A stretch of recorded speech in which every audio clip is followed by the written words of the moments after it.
générale et j'ai un master de santé publique. Et du coup, quand j'ai terminé mon master, le CHU répondait à un appel à projet pour la création d'une plateforme pour les maladies rares au CHU. Et donc, j'ai postulé. Et donc, ça fait un peu plus de 5 ans que je baigne dans les maladies rares que je ne connaissais pas beaucoup avant, en tout cas peu.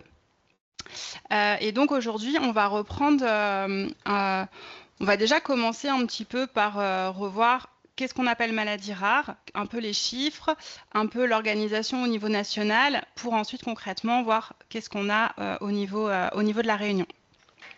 Donc, on dit qu'une maladie est rare quand elle touche moins d'une personne sur 2000.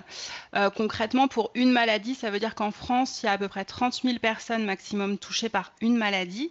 Mais comme on estime qu'il y a 7 000 maladies rares qui existent, on se dit que c'est 3 millions de personnes atteintes d'une maladie rare en France. En Europe, ça fait 30 millions et dans le monde, ça fait 350 millions, ce qui est du coup pas négligeable et ce qui a permis de mettre en place des politiques de santé dans le cadre des maladies rares. 72% des maladies rares sont des maladies génétiques, donc il y a un gros travail qui est fait avec les services de génétique et les laboratoires de séquençage du génome, parce que ça c'est quand même des innovations technologiques de ces dernières années sur le séquençage du génome. C'est des maladies qui sont extrêmement diverses. Alors moi, je trouve que c'est ce qui est vraiment très intéressant et ce qui est génial dans le cadre des maladies rares, c'est qu'on travaille sur des pathologies qui peuvent toucher à peu près tous les organes.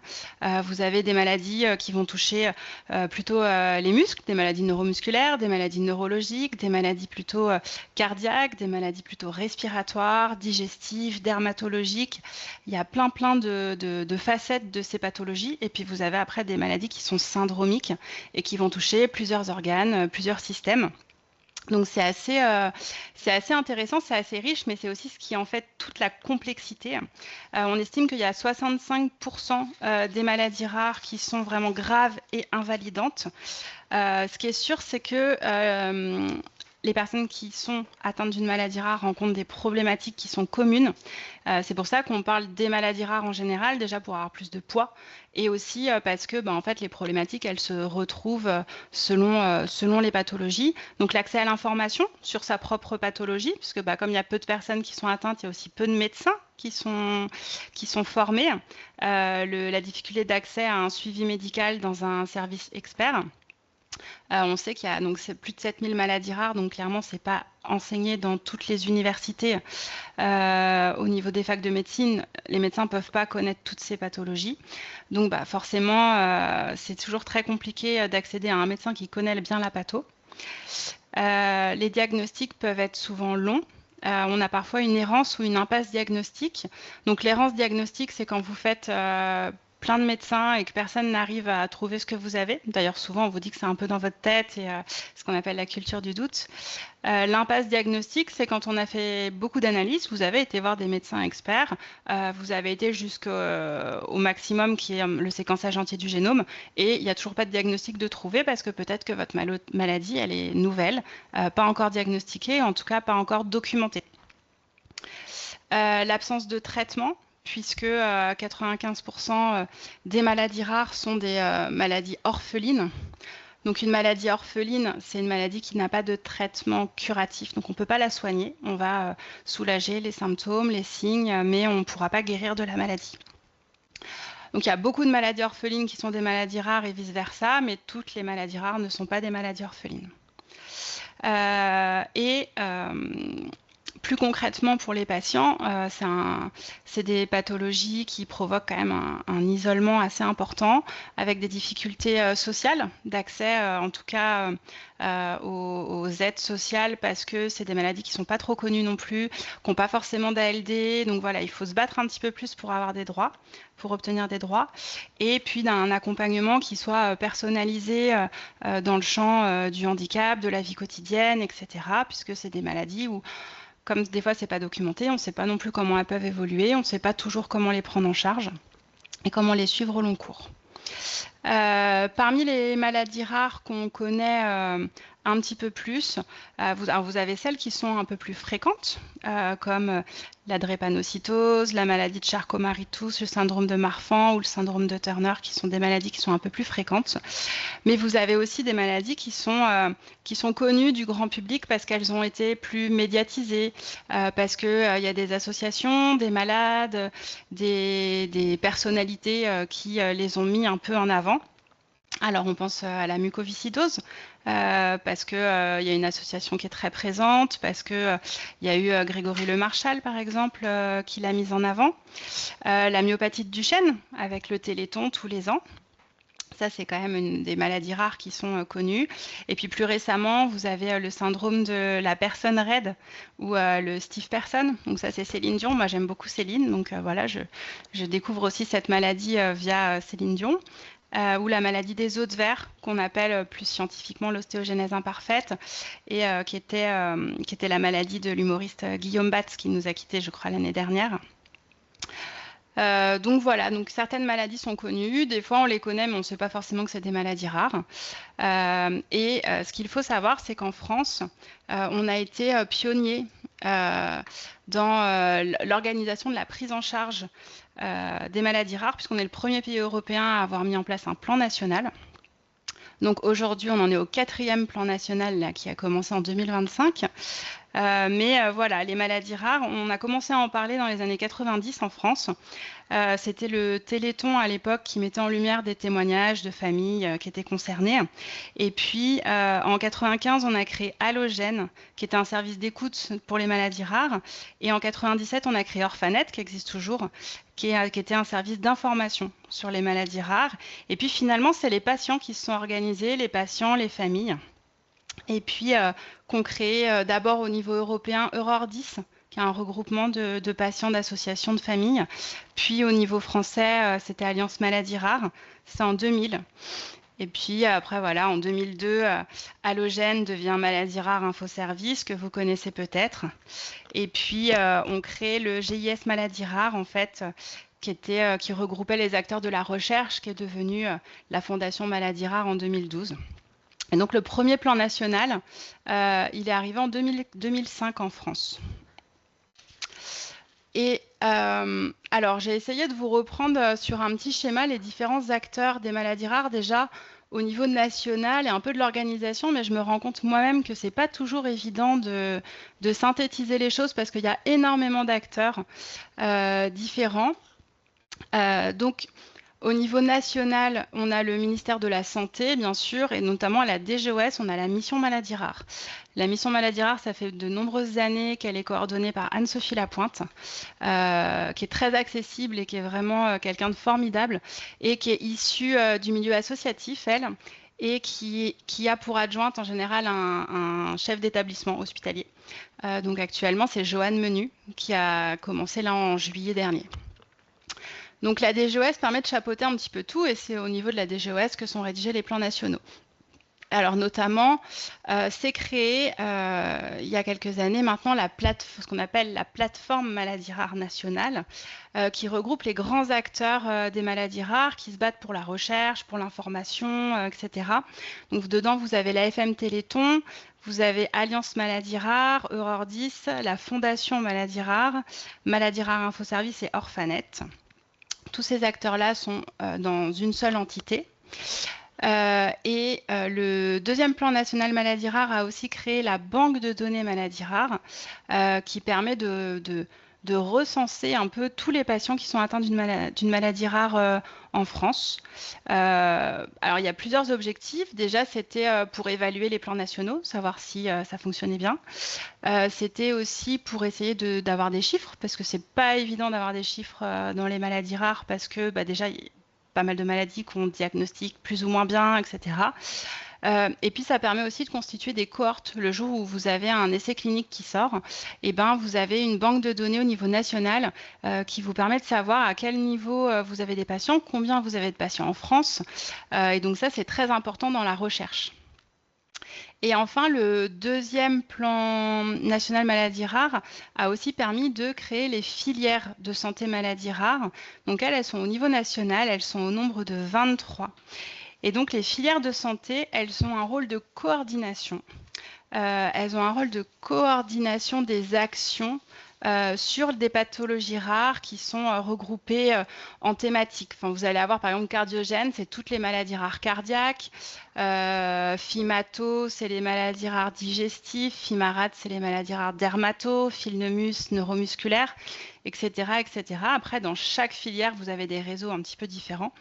Et les filières, elles regroupent en leur sein plein d'acteurs qui vont intervenir soit dans le champ de la prise en charge, soit dans le champ de la recherche, dans le champ de la formation.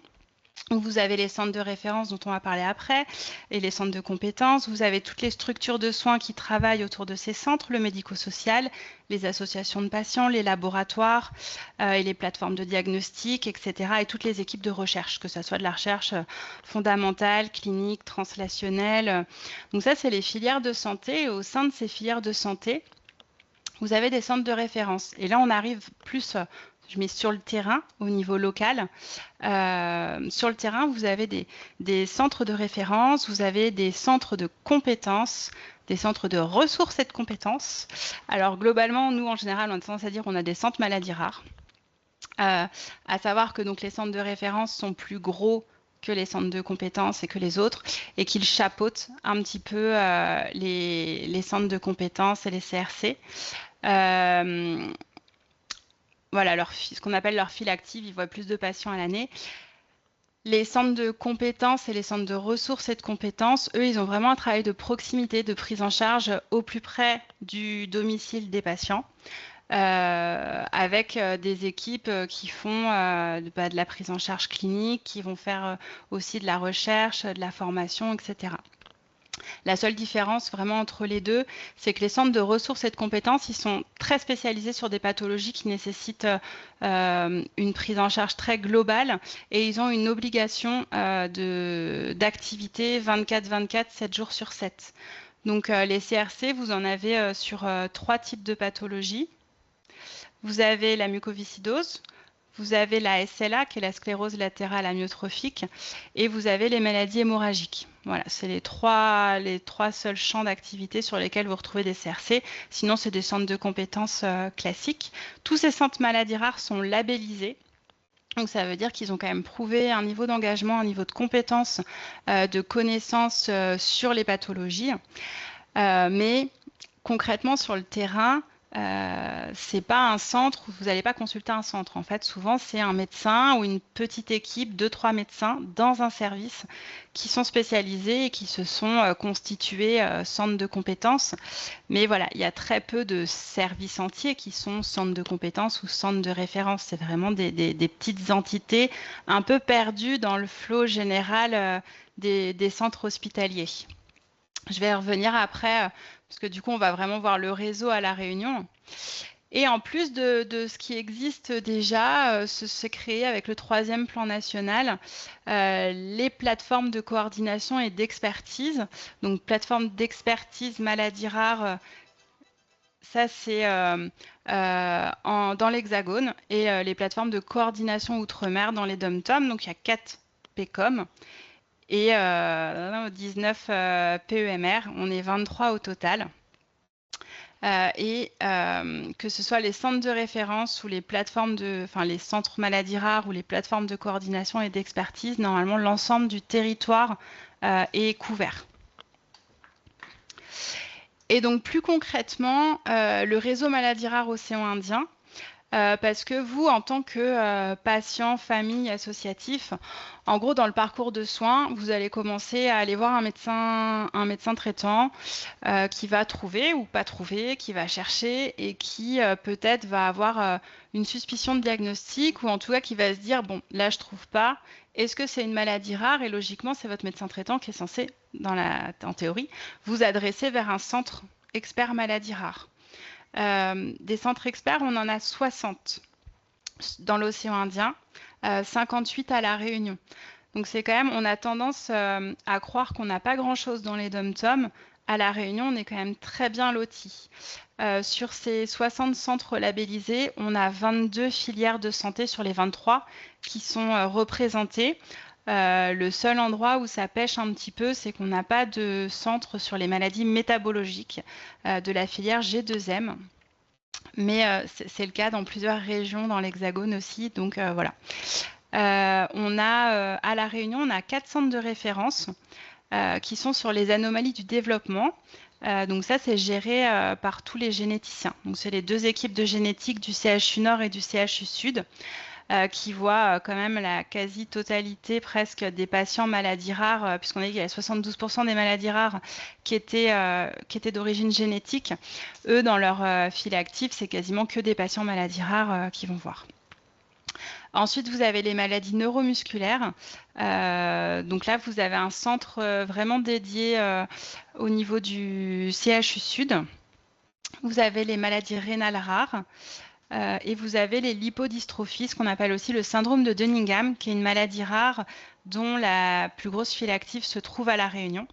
Ça, c'est sans doute lié à l'effet fondateur de l'île avec deux personnes initialement qui étaient porteurs de l'anomalie. Et donc, c'est une anomalie qui s'est développée de façon un peu exponentielle à La Réunion. Ensuite, on a 4 centres de ressources et de compétences. Donc, on a la mucoviscidose qui a 2 centres, un au nord, un au sud. On a un CRC sur la sclérose latérale amyotrophique et un sur les maladies hémorragiques qui couvrent toute l'île. Et après, on a quand même 50 centres de compétences. Je ne vous les ai pas tous détaillés. Si vraiment ça vous intéresse de savoir vers quoi vous pouvez vous orienter, on a des fiches sur notre site internet. Ils sont tous détaillés avec leurs coordonnées. Et après, l'objectif de notre plateforme aussi, c'est de pouvoir vous orienter. Donc, si vous n'avez pas envie de chercher, vous pouvez aussi nous appeler pour qu'on vous oriente directement vers les bons interlocuteurs. Je fais un petit focus sur Mayotte, où il y a un centre de référence sur la drépanocytose et il y a un centre de compétences aussi. Et ensuite, donc ça, c'est le réseau qui est vraiment le côté sanitaire, prise en charge médicale, mais qui est quand même très important. Mais il n'y a pas que ça dans les maladies rares. Il y a le côté institutionnel aussi. Donc, on a une agence régionale de santé à La Réunion avec un référent maladies rares qui n'était pas là il y a 5 ans. C'est le docteur Christine Pilelipko qui est là depuis 2 ans, 2 ans et demi, qui est très active, qui, elle non plus, elle est médecin de formation, elle ne connaissait pas trop les maladies rares initialement, mais du coup, elle est très aidante et elle est très encourageante. Et au niveau de l'Agence régionale de santé, je ne sais pas si vous avez fait attention, mais il y a un nouveau projet régional de santé qui est sorti il y a 2 ans, je crois, en 2023, ça fait presque 3 ans maintenant, dans lequel on a réussi à faire inscrire les maladies rares. Donc il y a une page. Ça semblait normal en fait que comme il y a un plan national pour les maladies rares, qu'il y ait une déclinaison au niveau local. Donc ça a permis d'ouvrir un comité de suivi au niveau de l'Agence régionale de santé pour travailler sur des projets en lien avec les maladies rares. Et au niveau institutionnel, vous avez bien sûr la MDPH qui interagit beaucoup et avec qui on est de plus en plus en relation aussi pour travailler sur des dossiers un peu complexes pour des familles avec des enfants qui ont des syndromes génétiques très lourds. Et ensuite, vous avez les dispositifs territoriaux. Donc sur La Réunion, je vais commencer peut-être un peu en entonnoir. Vous avez le DAC, donc le dispositif d'appui à la coordination. Ça, c'est récent aussi, ça doit faire 3 ans que ça existe. L'objectif du DAC, c'est de pouvoir intervenir sur des ruptures de parcours. Donc, si vous avez des difficultés à trouver, vous n'avez plus de médecin traitant ou vous êtes complètement perdu, vous n'avez pas d'aide, voilà, c'est très difficile à la maison. Le DAC peut intervenir pour remettre en place des choses chez vous, aller chercher les bons interlocuteurs et en tout cas, ils interviennent aussi dans le cadre des maladies rares. Vous avez la communauté 360 qui, elle, est axée vraiment sur tout ce qui va être handicap, avec énormément d'informations. Voilà, c'est vraiment un guichet unique d'informations dans le champ du handicap. Et vous avez ensuite des équipes vraiment d'accompagnement qui vont être l'équipe relais handicap rare, qui Alors, handicap rare, maladie rare, c'est pas tout à fait la même définition. En général, les handicaps rares vont intervenir plutôt dans le cadre d'une déficience auditive ou visuelle ou les deux, d'une épilepsie sévère. Il y a pas mal de maladies rares avec des troubles neurologiques, dont des épilepsies. Donc, ils interviennent quand même assez régulièrement sur des situations maladies rares. Et eux, c'est pareil, ils vont intervenir sur des ruptures de parcours pour des familles où il n'y a pas d'aidants, où les aidants sont en difficulté, où il n'y a pas d'intervenant à domicile, où les aides ne sont pas mises en place, etc., etc. Et vous avez Zourit Santé qui intervient aussi dans l'accompagnement des patients atteints de pathologies neurologiques et neurodégénératives. Et enfin, bien sûr, que serait un réseau sans les patients? Vous avez pas mal d'associations de patients à La Réunion ou de délégations, en tout cas d'associations de métropole. Alors, on essaye de les lister. Là, on a refait un travail un petit peu d'interpellation des différentes associations parce qu'on sait que c'est pas non plus évident, c'est pas toujours évident d'être associatif déjà de base. Et puis, alors, dans le champ des maladies rares, quand on est souvent un peu tout seul. Donc c'est des petits bureaux, c'est des petites délégations, et puis bah c'est pas toujours simple. Donc on sait que les associations c'est un petit peu en dents de scie. Voilà, donc on essaye de refaire un petit peu le point sur les associations, mais il y a quand même pas mal d'associations qui existent à La Réunion. Et après, pour toutes vos questions, et nous on essaye au mieux d'être un guichet unique d'information sur les maladies rares, d'information et d'orientation. Donc, il ne faut surtout pas hésiter à nous contacter. Alors, moi, quand j'ai commencé, on était 2 sur la plateforme. Aujourd'hui, on est presque 11, on est quand même pas mal. Euh, on a, euh, on a des médecins on a un médecin coordonnateur depuis juillet, parce qu'avant, on avait juste une responsable médicale, mais qui n'avait pas de temps dédié. Donc, on a maintenant un médecin coordonnateur pour faire la gestion de projet avec nous. En lien avec l'ARS, je vous disais, puisque il y a un projet régional de santé qui parle des maladies rares, on a réussi à avoir un financement FIR pour faire de l'accompagnement psychosocial. Donc, on a une psychologue au nord et une psychologue au sud, et une assistante sociale au nord et une assistante sociale au sud, pour justement accompagner l'ensemble des patients du territoire. Donc, ça peut être via les centres maladies rares, qui eux n'ont pas de personnel dédié en général pour l'accompagnement psychosocial. Voilà, ça permet de mutualiser un petit peu les équipes. Ça peut être directement via les associations de patients ou voilà, quelqu'un qui a une maladie rare et qui a envie d'avoir un accompagnement peut nous contacter directement. Et après, on a toute une équipe d'attachés de recherche clinique qu'on mutualise pour justement d'abord enregistrer les patients dans la base de données maladies rares dont je vous parlais tout à l'heure, et aussi travailler sur des projets de recherche. Et en tout cas, ça permet de mutualiser du temps. Donc voilà, mais nous, on ne fait pas d'accompagnement vraiment, on ne va pas aller au domicile où c'est très très rare, c'est dans des cas vraiment très particuliers. Nous, on est vraiment là pour vous orienter, pour vous aider à faire des synthèses médicales pour les patients qui ont une errance des fois de 15 ans. C'est compliqué de faire une synthèse du dossier médical pour aller voir un médecin. Et, euh, et présenter son cas, parce que les consultations médicales, c'est 20 minutes. Donc, en général, c'est le temps à peu près qu'il vous faut pour expliquer, et encore, pour expliquer ce qui vous arrive et tout ce que vous avez déjà fait comme intervention. Donc, on essaye de vous simplifier un petit peu la vie là-dessus. Euh, et voilà, et puis après, on organise des temps spéciaux pour les professionnels aussi, pour les associations. Et puis, ce webinaire là qui vient compléter pour pour les patients. Voilà un petit peu ce qui existe, donc ce qui est possible de contacter. Et quand vous avez un doute, ce que j'ai envie de dire, c'est vous contacter la plateforme Maladie Rare, et nous on vous orientera du mieux possible.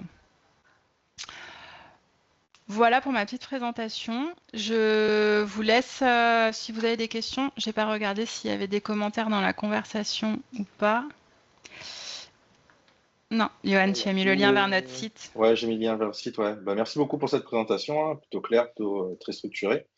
Du coup, bah, j'invite maintenant, comme tu l'as dit, hein, les participants à ouvrir leur micro et à poser leurs questions, s'ils en ont, s'ils souhaitent approfondir certains points en lien avec la thématique du jour. Donc, n'hésitez pas à poser vos questions.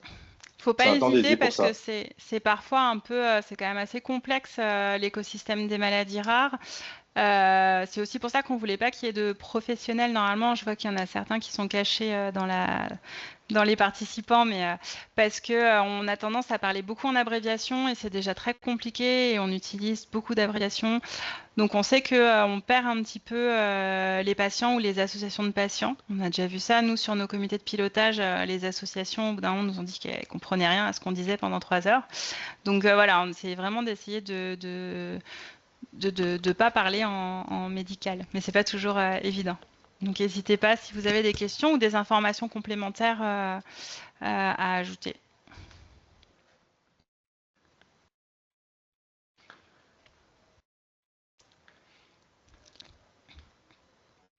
Si Johan, c'est toi qui as réglé, ils peuvent parler? Je pense que oui. Si vous avez un petit problème, mettez que vous avez un problème dans le chat, mais je vais regarder.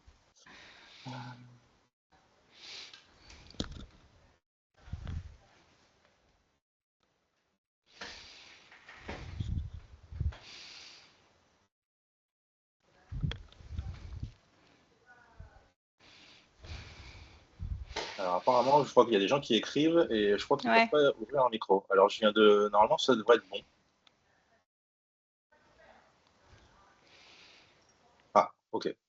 Allez-y.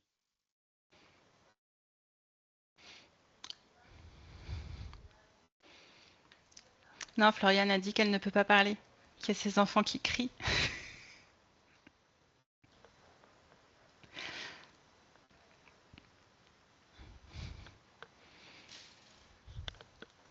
Et il y a Elodie qui est en train d'écrire.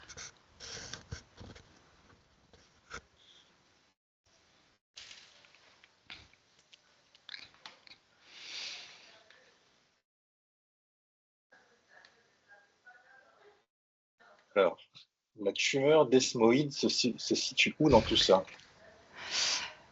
Eh bien, c'est une très bonne question.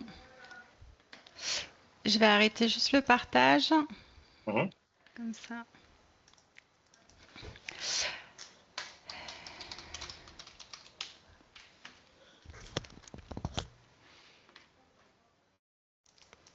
Alors du coup, quand il y a des Alors, pathologies comme ça qu'on ne connaît pas, on pourrait peut-être aussi préciser notre processus de recherche. Donc je pense ah, que la tu veux que je première chose que précise? tu fais, Oui, parce qu'en fait, ouais, je ne connais pas toutes les maladies rares, puisque comme il y en a plus de 7000 et que déjà les médecins ne les connaissent pas toutes, voilà, je ne les connais pas toutes. Donc, je les connais au fur et à mesure où on me questionne dessus. Donc, en général, quand j'ai des recherches à faire, j'utilise Orphanet, qui est quand même la bible des recherches sur les maladies rares.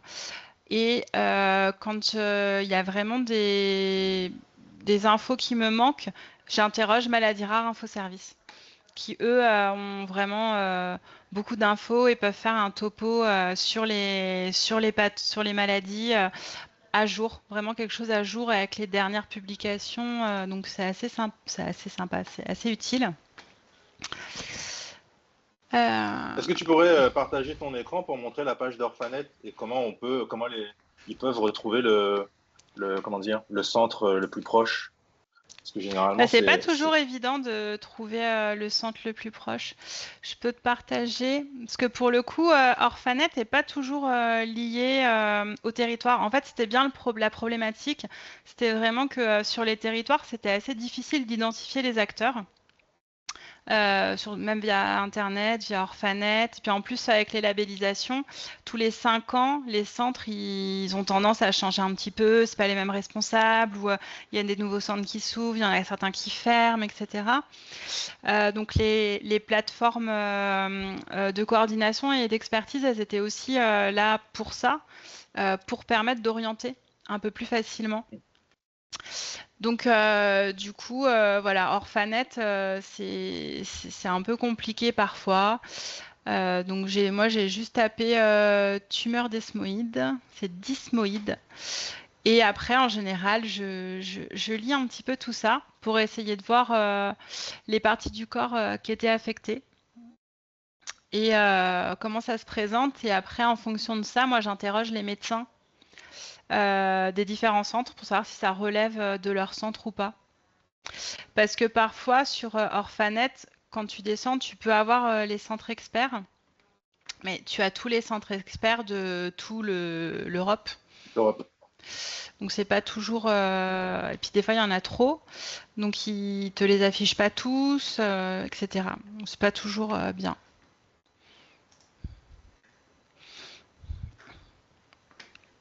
Voilà, pour te dire. Est-ce que vous avez d'autres questions? Pas de souci. Oui. Mais du coup, N'hésitez voilà, pas. Floriane, faut pas hésiter à m'envoyer un petit mail pour savoir, me dire les médecins que vous avez déjà rencontrés. Et puis moi, je peux vraiment vous orienter sur la partie sanitaire, sur des médecins, en tout cas au niveau hospitalier, qui sont spécialisés. Alors, merci pour la présentation, très claire, et pour votre appui au quotidien. Je représente une association locale de patients. Le replay sera-t-il à disposition du public ainsi que vos slides? Alors, pour la partie replay, elle sera disponible effectivement. Là, cette présentation, elle est enregistrée. Elle sera disponible sur notre chaîne YouTube j'uploaderai donc sur notre chaîne et qui sera à disposition de ceux qui n'ont pas pu se connecter aujourd'hui. Pour les slides, ça, faut voir avec Florence. Je ne sais pas si c'est quelque chose que tu... Alors, c'est une présentation, je peux vous envoyer le lien. C'est pas vraiment des slides, c'est comme un mini site internet, mais qui reprend pas mal de choses. Il y a plus d'infos même. Donc oui, oui, on pourra partager le lien vers ce document.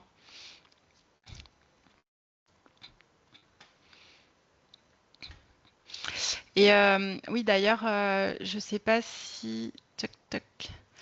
Je peux peut-être partager les coordonnées. Partager mon écran. Ah ouais, non, j'ai pas... Il faut que je mette à jour la plateforme. Si vous avez besoin, on a un mail générique aussi que je vais vous noter ici.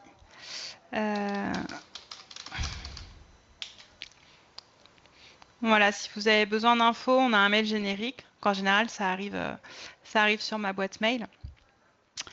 Et voilà, faut pas hésiter. Et puis vraiment, si vous avez autour de vous, si vous êtes associatif et que vous avez des patients qui ont besoin d'un suivi psychologique, d'une assistante sociale ou quoi, faut vraiment pas hésiter à nous contacter. Parce que notre objectif là, on a un financement pour 1 ou 2 ans, c'est de montrer que ça marche et qu'il faut continuer le financement pour nos psychologues et assistantes sociales.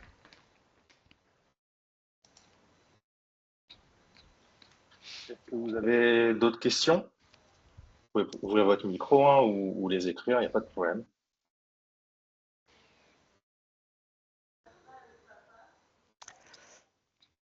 Bon. Et peut-être que Johan, tu peux dire quel sera le prochain webinaire? Est-ce que tu as dit Ouais, qu'on faisait ça avec la Bretagne? c'est prévu. J'attends de voir juste s'il y a d'autres questions, sinon on va Ouais, terminer j'ai pas ce l'impression. webinaire. Ouais, il n'y en a pas d'autres. Bon, bah écoutez, merci beaucoup à tous. Hein. Merci pour votre présence. Dans les prochaines heures, moi, ce que je vais faire, c'est que je vais envoyer un courriel donc, qui vous invitera à répondre en gros à un court questionnaire d'évaluation en gros du webinaire. Donc, bah, vos retours, hein, ils vont nous permettre d'améliorer un peu le format et d'identifier en gros les prochaines thématiques qu'on vous proposera sur la plateforme. Donc, comme vous l'a dit Florence, donc ce cycle de webinaire, il est organisé dans le cadre d'une collaboration interplateforme entre la plateforme d'expertise maladie rare de Bretagne et celle de La Réunion. Donc, les webinaires, en fait, seront proposés en alternance et qui seront ouverts, en gros, aux 2 territoires. Donc, le prochain webinaire, il est organisé au mois de mars par la plateforme d'expertise maladie rare de Bretagne. Et il portera sur le thème, c'est la sexualité dans les établissements et services médico-sociaux. Donc, il est ouvert également aux patients et aux familles réunionnaises.